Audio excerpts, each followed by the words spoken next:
In a bustling African village, there lived a man named Baba Okoro, the richest, most cunning father-in-law anyone had ever seen.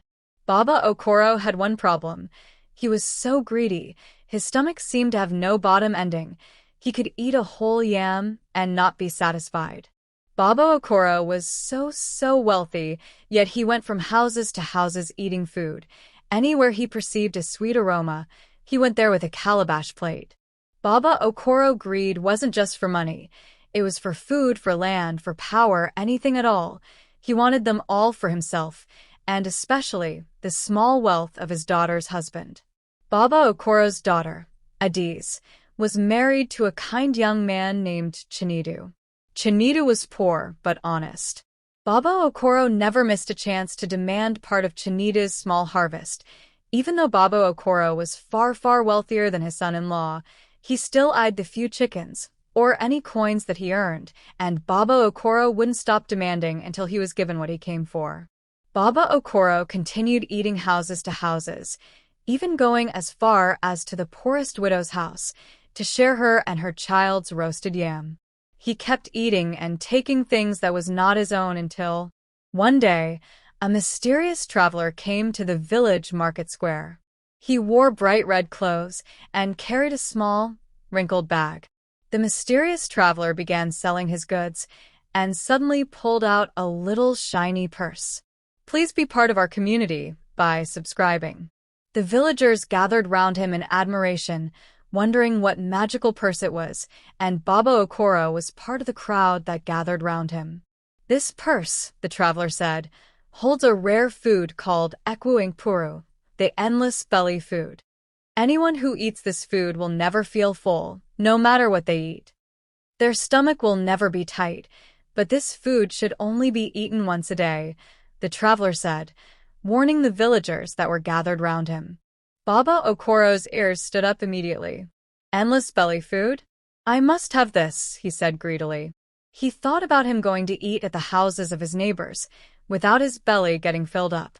Baba Okoro had always been upset anytime he couldn't eat a neighbor's house because of the fullness of his stomach, so being a greedy man, Baba Okoro decided he was going to get this food in the purse for himself. Ignoring the traveler's warnings, Baba Okoro bought the purse with a pile of gold coins and hurriedly went home. Baba Okoro ate the Ekwu-Nkpuru. At first, it tasted like honey mixed with bitter cola, sweet but strange. After he was done eating the food in the purse, he began to move from house to house. He went from door to door. Anywhere he saw smoke at the roof of the kitchen, he entered there to eat. Baba Okoro ate and ate and ate. Still yet his tummy was not still full. He smiled to himself, being so happy that he bought the purse from the traveler. Baba Okoro ate from the king's palace down to the richest man's house, and all the way down to even the poorest family in the village. He visited them. He continued like that for 2 days, and his son-in-law and daughter came to his house and pleaded with him that he should stop the bad behavior. The son-in-law and daughter couldn't understand why a man as rich as Baba Okoro was so greedy. They talked to him, and he promised them that he would change. But deep down in his heart, Baba Okoro was just waiting for them to leave his house so that he could continue from where he stopped the previous day. After Adizi, his daughter, and his son-in-law left, Baba Okoro stood up and wanted to go out, when all of a sudden he decided that the first food he ate from the purse would have expired because of the many talks his son-in-law and daughter said to him. Baba Okoro decided to take another portion, ignoring the traveler's warning that it should be eaten once a day. He took out the purse and took the second portion. Nothing happened to him. He was still hale and hearty. Baba Okoro laughed and said, "So this traveler was lying to me. He didn't want me to enjoy very well. That was why he told me once a day." Seeing that nothing happened to him, Baba Okoro decided to be eating it twice a day. He kept the bag as week out going from houses to houses. He ate, and his belly was still not filled up. Baba Okoro finally went home when evening reached. Immediately he got home, Baba Okoro sat on his chair, took his gold chest out and started counting his money, while recalling all the delicious food he ate at the houses of the villagers. But within minutes of sitting down, Baba Okoro's stomach started to tighten up, and then it started to grow. Slowly at first, then faster and faster. It came out like a giant calabash. Baba Okoro's clothes torn into pieces as his belly stretched and grew wider and wider. He shouted so loudly, "Stop it! Stop it! My stomach won't stop growing."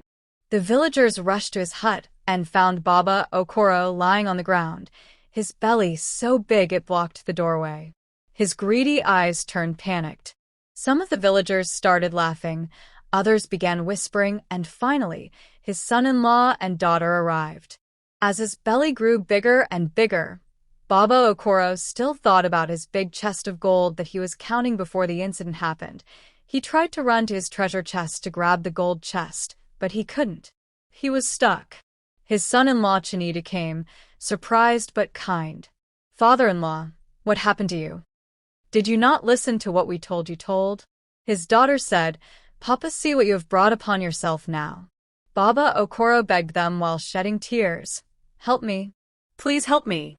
My greedy stomach won't stop. What do I do?"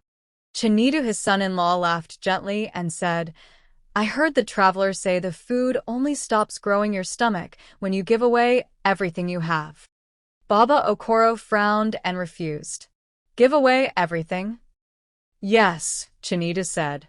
"Give away all your gold, your land, your food, and learn to be happy with less." He replied, "No, I can't. Why will I do that?" Villagers tried talking to him to give them out. His daughter and son-in-law begged him, but he refused. One by one the crowd began leaving, till it was remaining just him, his daughter, and his son-in-law. After much convincing and Baba Okoro still refused, they left him and went back to their house. Baba Okoro still remained adamant. He said no to giving away his wealth. He was like that for 6 days, no food. He couldn't go to the toilet, he couldn't sleep, and every day that went by the belly grew more bigger and tighter, till it was as if it wanted to burst out.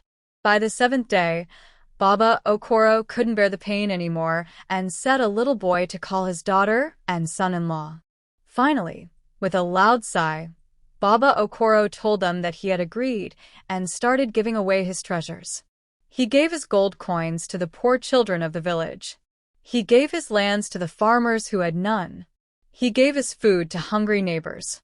He kept on giving, and as he gave, his belly slowly began to shrink. When Baba Okoro gave away the last of his greed, his belly returned to its normal size, and he could stand. Baba Okoro looked at Chinedu, his son-in-law, and said, "I have learned my lesson. Greed fills the stomach, but empties the heart." From that day on, Baba Okoro became the most generous man in the village. He helped Chinedu, his son-in-law, and Adiz, his daughter, to build their home. And whenever he felt the old hunger for greed, he remembered the echoing puru and the belly that would never stop growing. The village never forgot the story of Baba Okoro's belly, a warning and a joke, told around fires with laughter and wisdom for generations. Please be part of our community by subscribing. We post interesting and moral-filled stories every week. Thanks for watching. Bye, and see you in our next video.